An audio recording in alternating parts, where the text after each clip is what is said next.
Hello दोस्तों। आज हम राजस्थान अध्ययन का अध्याय 2 राजस्थान का भौतिक पर्यावरण के बारे में अध्ययन करेंगे। ठीक है दोस्तों, चलो शुरू करते हैं।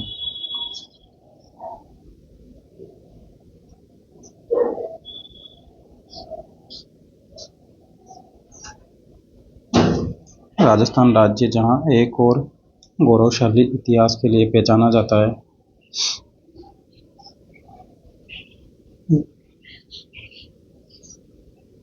वहीं दूसरी ओर इसकी भौतिक स्वरूप बेविशिष्टताएं लिए बैठा हुआ है। राज्य के भौतिक पर्यावरण ने यहाँ के ऐतिहासिक, सांस्कृतिक, आर्थिक वातावरण को सदैव प्रभावित किया है एवं वर्तमान में भी राज्य के विकास में महत्वपूर्ण भूमिका निभा रहा है।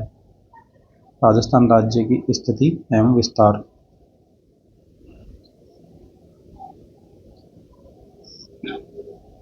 राजस्थान राज्य भारत के उत्तर पश्चिमी भाग में 23 डिग्री 3 मिनट से 30 डिग्री 12 मिनट उत्तरी अक्षांश से और 69 डिग्री 29 मिनट से 78 डिग्री 17 मिनट पूर्वी देशांतर के मध्य स्थित है।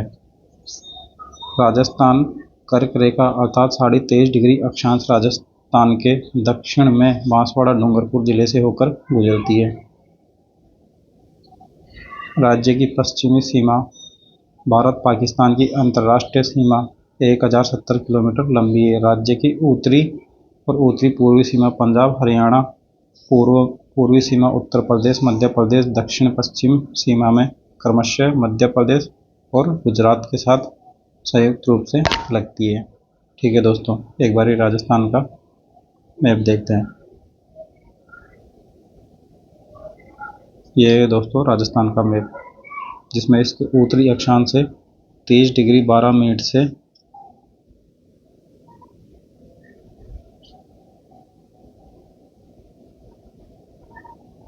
23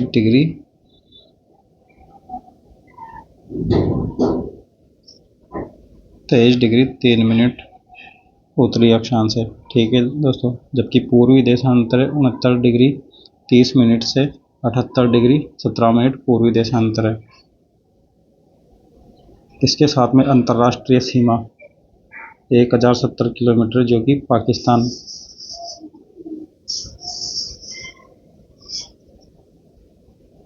ये उत्तरी पूर्वी पंजाब से लेकर दक्षिणी पश्चिमी बाड़मेर तक लगती है। ठीक है दोस्तों, जबकि इसके साथ राजस्थान के साथ लगने वाले राज्य सबसे पहले दोस्तों पंजाब,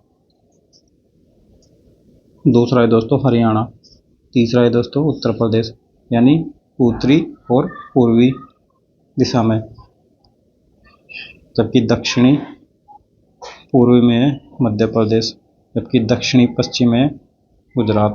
ठीक है दोस्तों,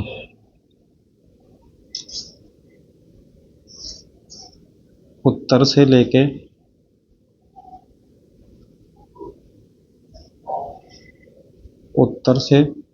दक्षिण की लंबाई है दोस्तों 826 किलोमीटर।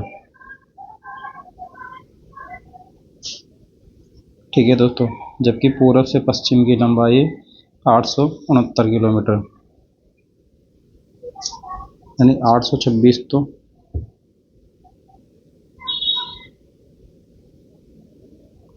826 उत्तर से दक्षिण हो गए दोस्तों, जबकि 869 पूर्व से पश्चिम। ठीक है दोस्तों,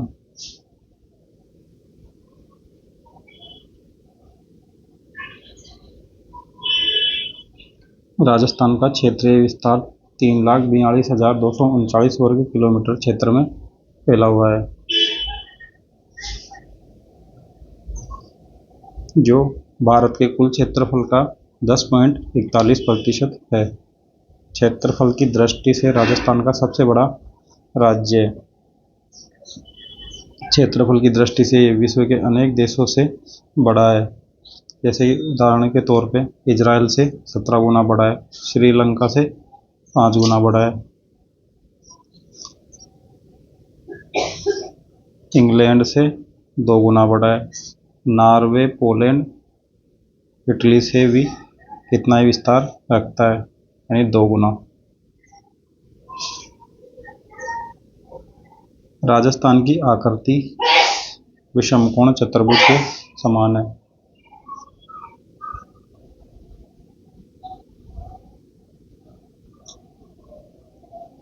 राज्य की उत्तर दक्षिण की लंबाई 826 किलोमीटर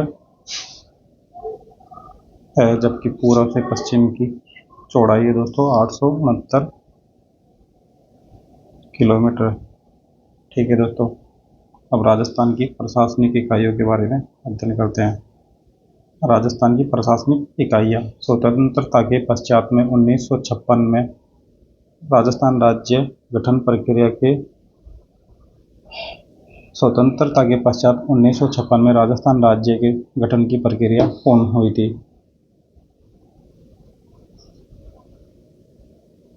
वर्तमान में राज्य को प्रशासनिक दृष्टि से 7 संभाग, 33 जिले तथा 243 तहसीलों में विभक्त किया गया है।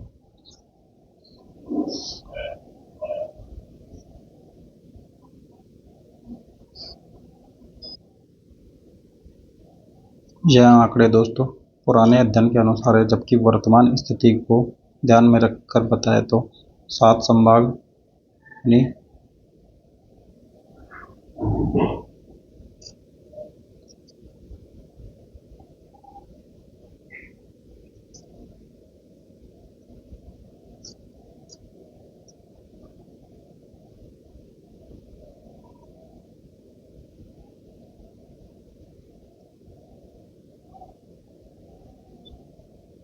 वर्तमान में 7 संभाग,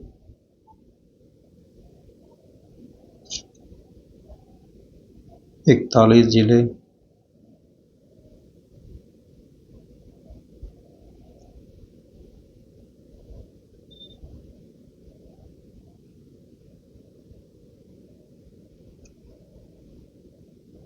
और 287 तहसीलें।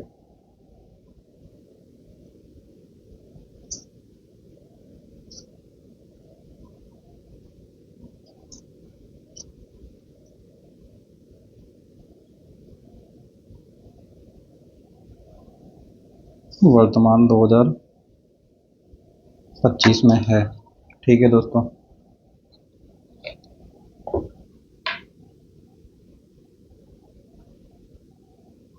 ये प्रशासनिक दृष्टि से राजस्थान का मैप। राज्य के संभाग एवं उनमें सम्मिलित जिले।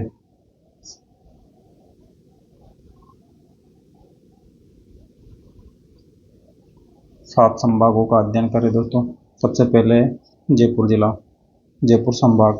जयपुर संभाग में जयपुर, दौसा, सीकर, अलवर एवं झुंझुनू जिला आता है।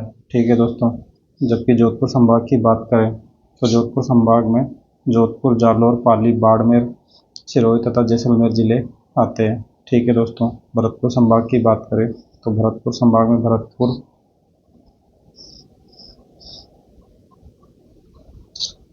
धौलपुर, करौली एवं सवाई माधोपुर जिले आते हैं। ठीक है दोस्तों, अजमेर संभाग की बात करें तो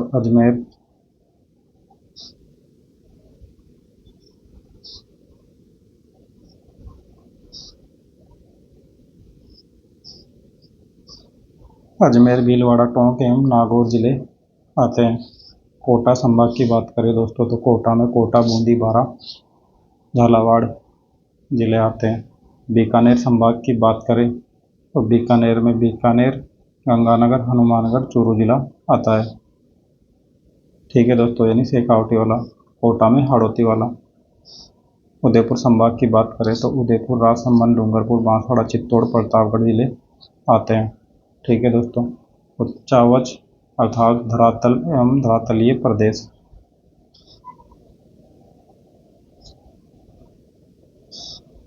राजस्थान एक विशाल राज्य है, जहाँ ये धरातलीय विविधताओं का होना भी स्वाभाविक है। राज्य में पर्वतीय क्षेत्र, पठारी प्रदेश, मैदानी तथा मरुस्थलीय प्रदेश का विस्तार अर्थात उच्चावच संबंधी विविधताएं लिए बैठा है। राज्य के उच्चावच का स्वरूप, राजस्थान का उच्चावच का स्वरूप है दोस्तों ये, जिसमें इनकी ऊंचाई मीटर के हिसाब से दी हुई है।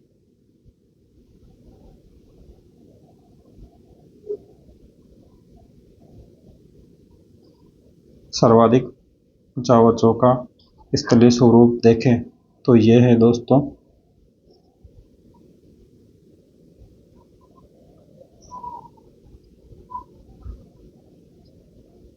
ये सर्वाधिक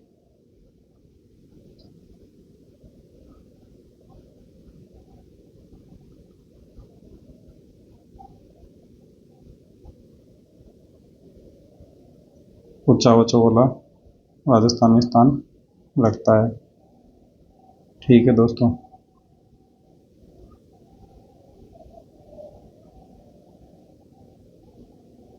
ये राजस्थान में सर्वाधिक ऊंचावचों वाला स्थान रखता है, जबकि न्यूनतम देखें यानी ऊंचावचों में 900 से अधिक वाले धरातलीय स्वरूप, और जबकि 150 से कम में देखें तो वो है दोस्तों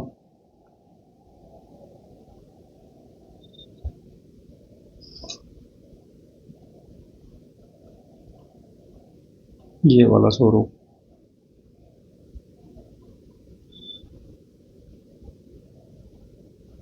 यानी पश्चिमी राजस्थान। ठीक है दोस्तों,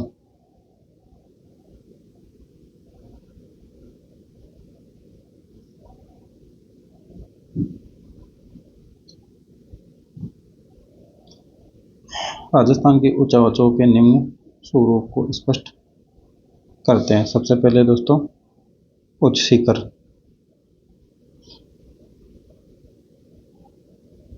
उच्च शिखर के अंतर्गत पर्वतीय शिखर सम्मिलित है, जो समुद्र तल से 900 मीटर से अधिक ऊंचे स्थित है। राजस्थान के कुल 1% क्षेत्र से भी कम है। इसमें अरावली का सर्वोच्च शिखर गुरु शिखर इसकी ऊंचाई समुद्र तल से 1722 मीटर ऊंची है, जबकि दक्षिण अरावली के अन्य ऊंचे शिखर शेर अचल, देलवाड़ा, आबू, जरगा, कोमलगढ़ अवस्थित है।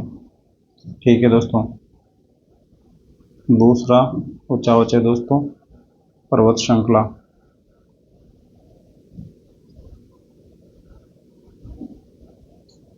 इसमें 600 मीटर से 900 मीटर की ऊंचाई वाले क्षेत्र सम्मिलित है, जो राज्य के लगभग 6% भूभाग पर विस्तृत है। संपूर्ण अरावली पर्वतमाला इसमें सम्मिलित है, जो दक्षिण पश्चिम से उत्तर पूर्व तक आक्रमिक रूप से राजस्थान के मध्य भाग में विस्तृत है। इसका सर्वाधिक विस्तार सिरोही, उदयपुर, राजसमंद से अजमेर जिले तक फैला हुआ है। इसके पश्चात में जयपुर, अलवर जिले में भी इन श्रेणियों का विस्तार आक्रामक रूप से होता जा रहा है। अगला है दोस्तों उच्चभूमि एवं पठारी क्षेत्र। इसका विस्तार अरावली श्रेणी के दोनों ओर उत्तर पूर्व से दक्षिणी पश्चिमी तथा दक्षिणी पूर्वी पठारी क्षेत्र में अवस्थित है। इस क्षेत्र की समुद्र तल से ऊंचाई लगभग 300 से 600 मीटर के मध्य है। राजस्थान के लगभग 31% क्षेत्र पर विस्तृत है। इसकी उत्तरी पूर्वी भाग प्राय समतल, जिसकी ऊंचाई औसत ऊंचाई से 400 मीटर है, जबकि दक्षिणी पश्चिमी क्षेत्र की ऊंची भूमि है, जहाँ ऊबड़ खाबड़ धरातल तथा औसत ऊंचाई 500 मीटर है। राज्य के दक्षिणी पूर्व में हाड़ौती तथा पठारी क्षेत्र है, जहाँ चित्तौड़ तथा प्रतापगढ़ जिले में भी पठारी क्षेत्र है। ठीक है दोस्तों, अगला है मैदानी क्षेत्र।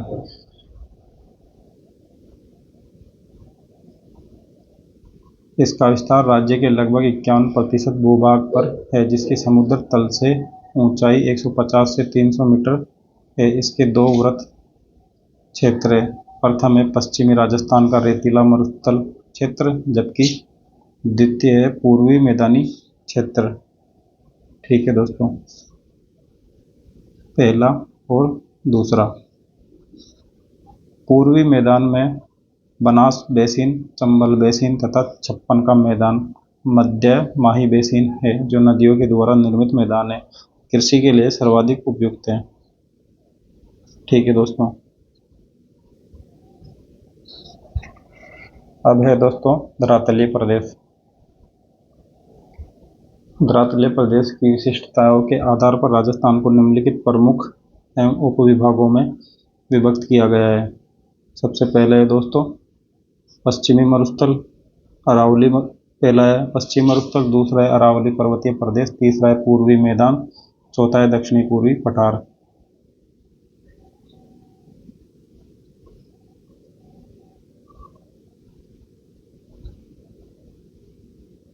अगर धरातलीय प्रदेश की बात करें तो दोस्तों राजस्थान के उत्तरी पश्चिम में सर्वाधिक क्षेत्र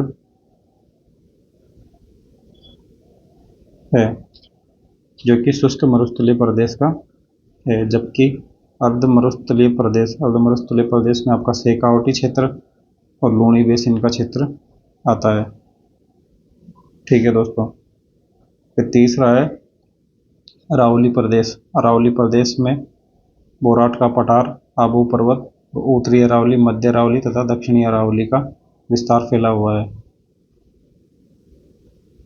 ठीक है दोस्तों, जबकि बात करें उत्तरी पूर्वी मैदान की तो इसमें बनास बेसिन पूर्वी मैदान अवस्थित है।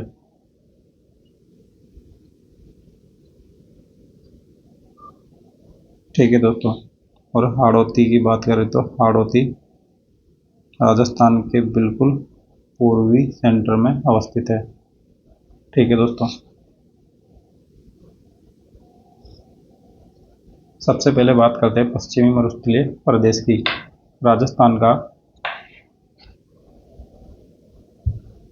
राजस्थान का अरावली श्रेणियों के पश्चिम का शुष्क क्षेत्र तथा अर्ध शुष्क मरुस्थलीय प्रदेश है। यह एक विशिष्ट भौगोलिक प्रदेश है जिसमें भारत का विशाल मरुस्थल तथा थार का मरुस्थल के नाम से भी जाना जाता है। इसका विस्तार बाड़मेर, जैसलमेर, बीकानेर, जोधपुर, पाली, नागौर, सीकर, चूरू, झुंझुनू, हनुमानगढ़ एवं गंगानगर जिले में अवस्थित है।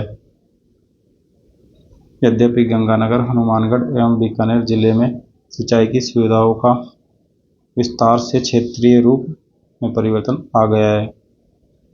यानी गंगानगर, हनुमानगढ़ और बीकानेर जिले में तो सिंचाई सुविधा वर्तमान में भी उपलब्ध है। ठीक है दोस्तों, संपूर्ण पश्चिमी मरुस्थलीय क्षेत्र में समान उच्चावच नहीं रखता, अपितु इसमें विभिन्नताएं है। इसी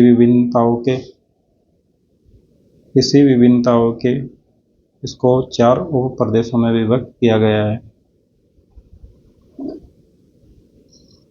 पहला है दोस्तों शुष्क रेतीला अथवा मरुस्थलीय प्रदेश, दूसरा है दोस्तों लूनी जवाई बेसिन, तीसरा है शेखावटी प्रदेश, चौथा है घग्गर का मैदान।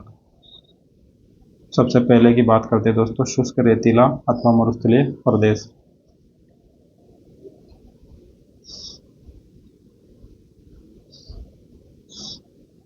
शुष्क रेतीला अथवा मरुस्थलीय प्रदेश यह क्षेत्र शुष्क मरुस्थलीय क्षेत्र है जहाँ वार्षिक वर्षा का औसत 25 सेंटीमीटर से भी कम है। इसमें जैसलमेर, बाड़मेर, बीकानेर जिले एवं जोधपुर, चूरू जिले के पश्चिमी भाग में सम्मिलित है। इस प्रदेश में सर्वथा बालू का स्तूपों का विस्तार हुआ है। कुछ क्षेत्र जैसे कि पोकर, जैसलमेर, रामगढ़ में चट्टानी संरचना दृष्टिगत होती है। दूसरा है दोस्तों लूनी जवाई बेसिन।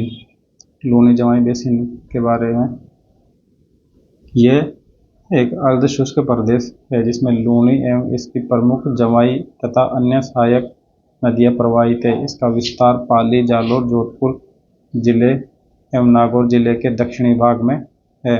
यह एक नदी निर्मित मैदान है जिसे लूनी बेसिन के नाम से जाना जाता है। लूनी बेसिन में ये दोस्तों इसमें नदियों का प्रवाह सर्वाधिक है, इसी वजह से इसे लूनी जवाई बेसिन के नाम से जाना जाता है। इसमें प्रमुख सिंचाई योजनाएं सर्वाधिक की जाती है मैदानी क्षेत्र में। ठीक है दोस्तों, अगला है शेखावटी प्रदेश।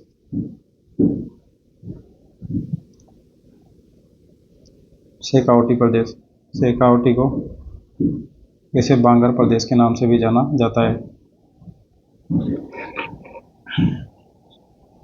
शेखावटी प्रदेश का विस्तार झुंझुनू, सीकर, चूरू जिले तथा नागौर जिले के उत्तरी भाग में है। प्रदेश भी यह प्रदेश भी रेतीला प्रदेश है जहाँ कम ऊंचाई के बालू का स्तूपों का विस्तार है। प्रदेश में अनेक नमकीनी पानी खिग्गर तथा रन तथा इसमें डीडवाना, डेगाना, सुजानगढ़, ताल छापर, परिहारा, कुचामन आदि प्रमुख स्थान है।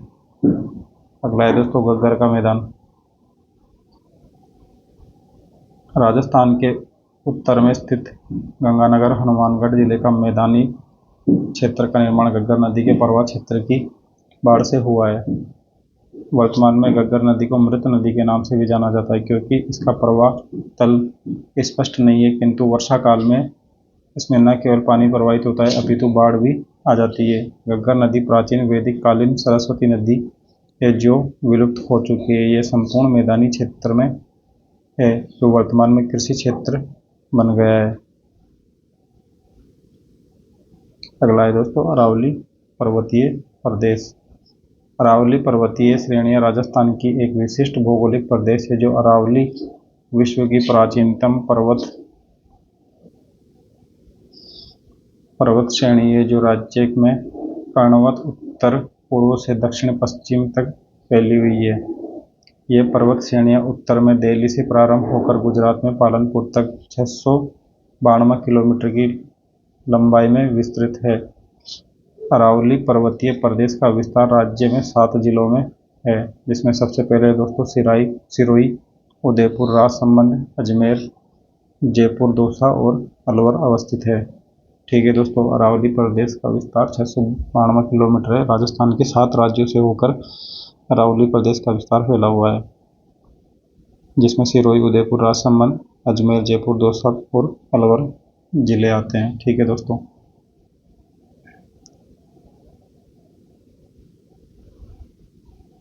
अरावली पर्वत प्रदेश को 3 प्रमुख उप प्रदेशों में विभक्त किया गया है। सबसे पहले दोस्तों दक्षिणी अरावली, मध्य अरावली जबकि उत्तरी अरावली। अरावली प्रदेश का विस्तार दोस्तों दक्षिण से शुरू होकर और उत्तर तक जाता है। चलो देखते हैं दक्षिणी अरावली प्रदेश। इसमें सिरोही, उदयपुर और राजसमंद 3 जिले सम्मिलित हैं। ठीक है दोस्तों, यह प्रदेश पूर्णतः पर्वतीय प्रदेश है जहाँ अरावली की श्रेणियाँ अत्यधिक सघन तथा उच्चता के लिए हुए।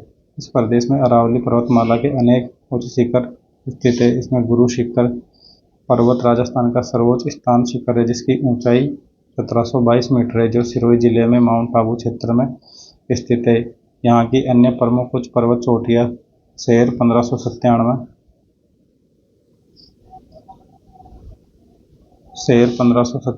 Achalgarh 1380, Delwara 1442 metre, Abu 1295 metre, Rishikesh 1017 metre, Udaipur एवं राजसमंद क्षेत्र में सर्वोच्च शिखर जरगा पर्वत जिसकी ऊंचाई 1431 मीटर है। इस क्षेत्र की अन्य श्रेणियां कुंभलगढ़ 1224, लीलागढ़ 874 मीटर, जबकि कमलनाथ की पहाड़ियाँ 1001 मीटर, जबकि सज्जनगढ़ की 938 मीटर।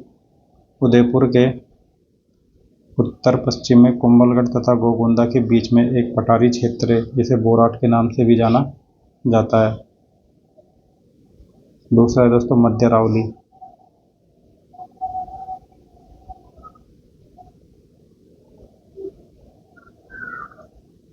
यह मुख्यतः अजमेर जिले में फैली हुई है। इस क्षेत्र में पर्वत श्रेणियों के साथ में संकीर्ण घाटियां और समतल स्थल भी स्थित है। अजमेर के दक्षिण पश्चिम भाग में तारागढ़ 870 मीटर तथा पश्चिम में सर्पिलाकार पर्वत श्रेणियां नाग पहाड़ जो कि 795 मीटर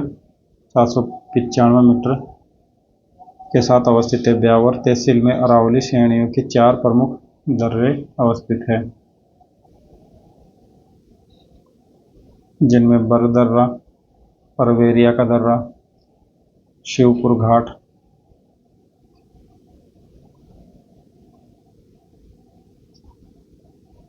और सुराघाट दर्रा अवस्थित है और देवारी। ठीक है दोस्तों, अब उत्तरी अरावली प्रदेश। इसका विस्तार जयपुर दोसरगा अलवर जिले में अवस्थित है। यह है कि दोस्तों उत्तरी अरावली में 3 जिले, फिर मध्य अरावली में 1 जिला अजमेर, जबकि दक्षिणी अरावली में 3 जिले। इस प्रकार अरावली प्रदेश में 7 जिले अवस्थित है। इस क्षेत्र में अरावली की श्रेणियां अनवरत न होकर दूर दूर होती जाती है। इसमें शेखावटी की पहाड़ियाँ, तोरावाटी की पहाड़ियाँ, जयपुर तथा अलवर की पहाड़ियाँ सम्मिलित है। इस क्षेत्र में पहाड़ियों का सामान्य ऊंचाई 450 से 750 मीटर अवस्थित है। इस प्रदेश की प्रमुख ऊंचाई सीकर जिले में रघुनाथगढ़ 1055 मीटर, जबकि अलवर में बैराट 792 मीटर, जयपुर में होकी 920 मीटर ऊंची चोटियाँ है। अन्य उच्च शिखर जैसे कि जयगढ़, नाहरगढ़, अलवर किला और बिलाली, ये भी इसी में अवस्थित है। अब है दोस्तों पूर्वी मैदान, तीसरा पॉइंट। पूर्वी मैदान प्रदेश राजस्थान के पूर्वी प्रदेश का एक मैदानी क्षेत्र है जो अरावली के पूर्व में विस्तृत है। इसके अंतर्गत भरतपुर, अलवर, धौलपुर, करौली, सवाई माधोपुर, जयपुर, दौसा, टोंक, भीलवाड़ा जिले के मैदानी भागों में सम्मिलित है। यह प्रदेश नदी बेसिन प्रदेश है, अर्थात नदियों के द्वारा जमा की गई मिट्टी से इस प्रदेश का निर्माण हुआ है। इसे मैदानी प्रदेश के 3 उप प्रदेशों में विभक्त किया गया है, जिसमें दोस्तों बनास बाणगंगा बेसिन, दूसरा है चंबल बेसिन, तीसरा है मध्यमाई बेसिन अथवा छप्पन का। पहला बनास बाणगंगा बेसिन।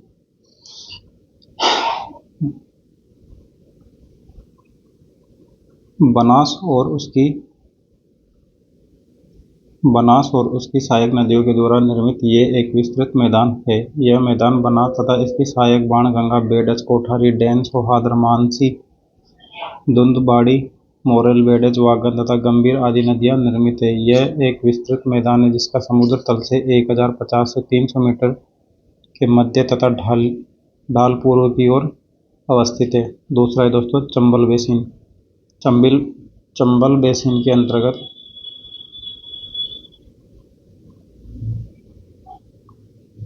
कोटा, सवाई माधोपुर, करौली, धौलपुर जिला क्षेत्र सम्मिलित है, जिसमें कोटा का क्षेत्र हाड़ौती में सम्मिलित है, किंतु चंबल का मैदान क्षेत्र भी स्थित है। इस प्रदेश में सवाई माधोपुर, करौली एवं धौलपुर में चंबल के बीहड़ स्थित है। अत्यधिक कटा-फटा क्षेत्र होने के कारण इसे मध्य समतल क्षेत्र स्थित है।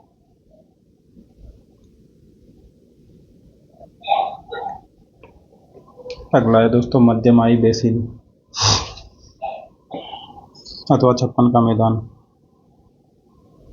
इसका विस्तार उदयपुर के दक्षिणी पूर्व में तथा डूंगरपुर, बांसवाड़ा और प्रतापगढ़ जिले में स्थित है। ये माई नदी का प्रवाह क्षेत्र है जो मध्य प्रदेश से निकलकर इस प्रदेश में गुजरती हुई खंबात की खाड़ी में गिरता है। यह क्षेत्र असमतल तथा सर्वत्र छोटी छोटी पहाड़ियाँ अवस्थित है। यह क्षेत्र पहाड़ियों से युक्त कटा-फटा होने के कारण स्थानीय भाषा में वागड़ के नाम से जाना जाता है। प्रतापगढ़ और बांसवाड़ा के मध्य 56 ग्राम समूह स्थित है, अतः इसे छप्पन का मैदान भी कहते हैं। ठीक है दोस्तों, अगला है दक्षिणी पूर्वी पठारी प्रदेश अथवा हाड़ौती।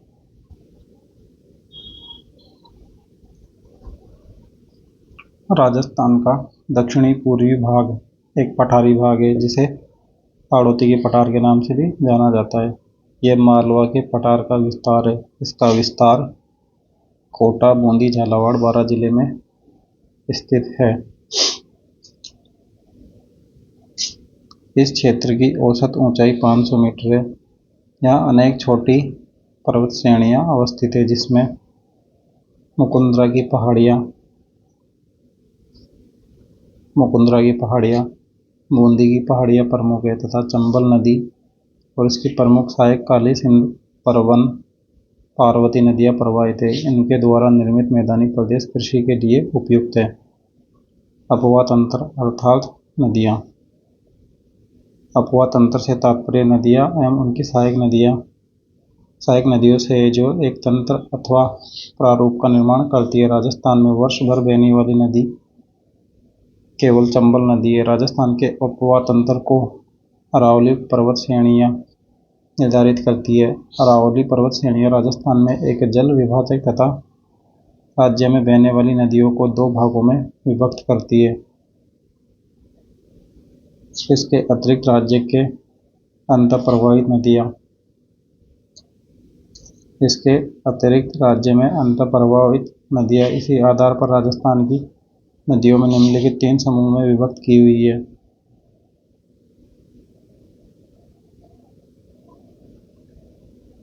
पहला है दोस्तों बंगाल की खाड़ी में गिरने वाली नदियाँ, दूसरी है अरब सागर में गिरने वाली नदियाँ, तीसरी है अंतःप्रवाहित नदियाँ। ये अपवा तंत्र की प्रमुख नदियाँ है दोस्तों।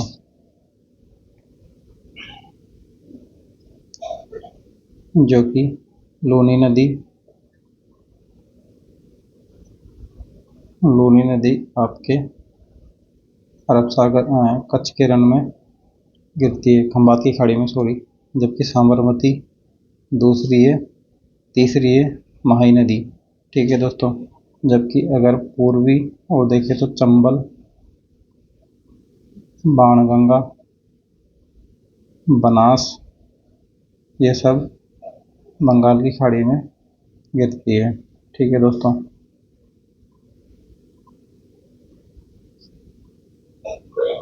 बंगाल की खाड़ी में गिरने वाली प्रमुख नदियाँ।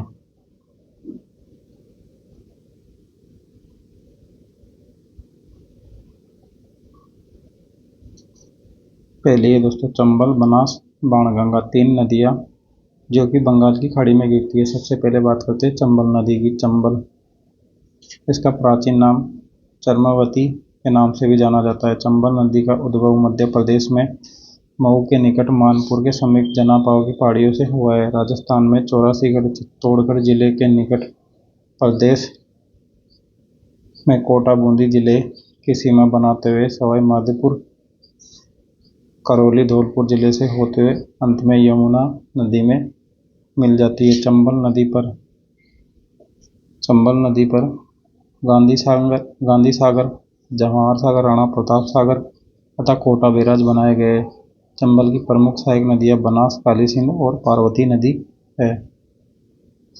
ठीक है दोस्तों। दूसरी है बनास नदी।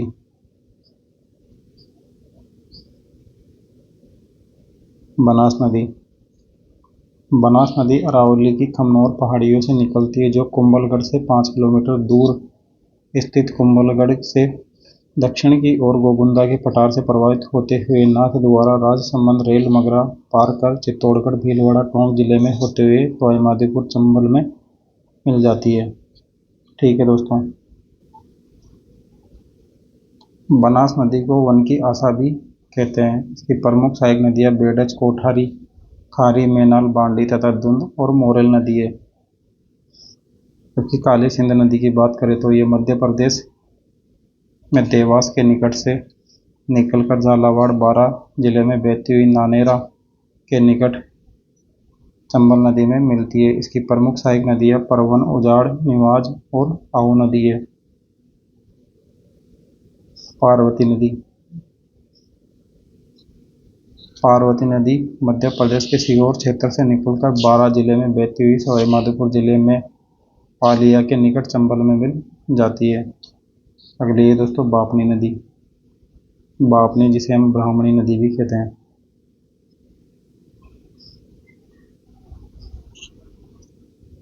चित्तौड़गढ़ जिले में हरिपुर गांव के निकट से निकलकर भैंसरोडगढ़ के निकट चंबल में मिलती है। अगली है दोस्तों मेज नदी। भीलवाड़ा जिले से निकलकर बूंदी में लाखेरी के निकट चंबल में मिल जाती है। अगली है दोस्तों बाणगंगा।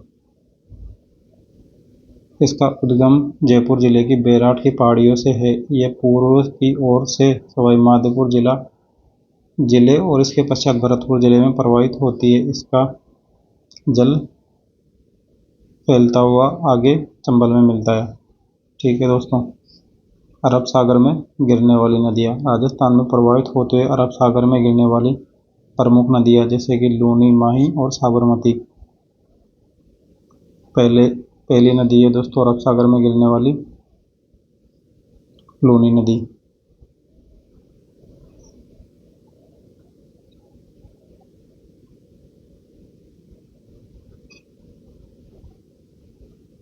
लूनी नदी का उद्गम अजमेर की नाग पहाड़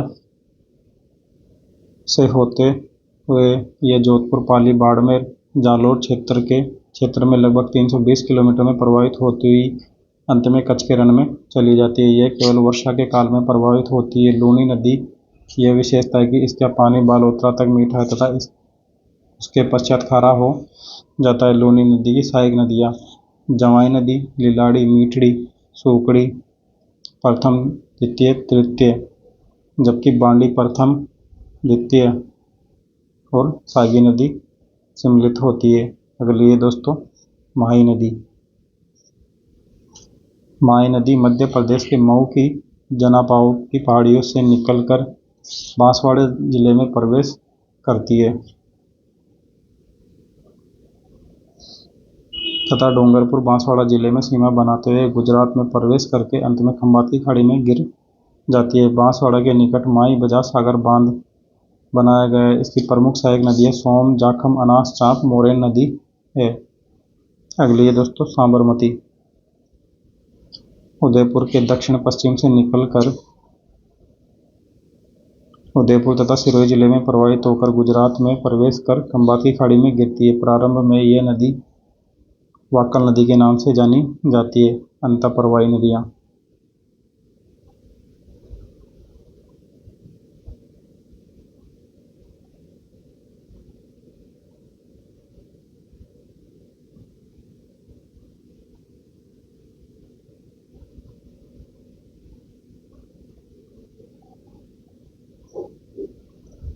राजस्थान के अनेक छोटी छोटी नदियाँ इस प्रकार की है जो कि कुछ दूरी तक बहकर रेत अथवा भूमि में विलीन हो जाती है। इन्हीं को अंतःप्रवाहित नदियाँ कहते हैं। इसी प्रकार की प्रमुख नदियाँ कांतली, साबी तथा काकनी नदी है। सबसे पहले कांतली नदी। कांतली नदी सीकर जिले के खंडेला की पहाड़ियों से निकलती हुई इसके पश्चात में 100 किलोमीटर दूरी तक सीकर झुंझुनू जिले में बहती हुई रेतीली भूमि में विलुप्त हो जाती है। दूसरी है दोस्तों साबी नदी। यह जयपुर की सेवर की पहाड़ियों से निकलकर बानसूर, अलवर, बहरोड, किशनगढ़, मंडावर तथा तिजारा तहसील में बहती हुई हरियाणा में जाकर विलुप्त हो जाती है। अगली है दोस्तों काकनी अथवा काकनी नदी। जैसलमेर से लगभग 27 किलोमीटर दक्षिण में कोठारी गांव से निकलकर कुछ किलोमीटर बहने के बाद में विलुप्त हो जाती है। अगली है दोस्तों घग्गर नदी।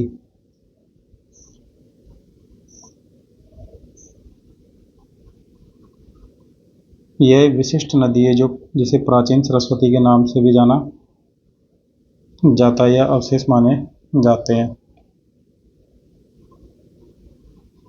यह हरियाणा से निकलकर हनुमानगढ़, गंगानगर, सूरतगढ़, अनूपगढ़ होते हुए इसका जल पाकिस्तान में चला जाता है। इसमें वर्षा काल में जल आता है जो सर्वत्र फैल जाता है। इस नदी को मृत नदी कहते हैं। वर्तमान में इस नदी के तल को स्थानीय भाषा में नाली कहते हैं। उक्त अंतः प्रवाहित नदियों के अतिरिक्त बाणगंगा तथा सांबर झील क्षेत्र की नदियों में आंतरिक प्रवाहित श्रेणी है।